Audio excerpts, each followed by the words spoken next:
সবচাইতে বেশি জান্নাতে প্রবেশ করাবে যে আমল, বিষ্ণু বললেন, এক হচ্ছে আল্লাহর ভয়, আরেক হচ্ছে সর্বোত্তম আচরণ। প্রিয় ভাইরা, ইসলামের মেজাজটাকে চিনে নেন, ইসলামের এসেন্সটাকে বুঝে নেন।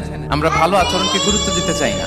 অনেক নামাজি লোক দেখবেন নামাজ পড়তে পড়তে কপালে কালো দাগ ফেলে দিচ্ছে, বাসায় বউয়ের সাথে খারাপ আচরণ করে, খিটখিটে মেজাজের, প্রতিবেশীর সাথে শুধু ঝগড়া, কলিগদের সাথে ঝগড়া, মারামারি, দুঃসম্পর্ক, এরকম আছে না? নাই বলেন, আছে না? কিন্তু নামাজি, অনেক বড় হাজি, একদিনও কোরআন তেলাওয়াত মিস হয় না।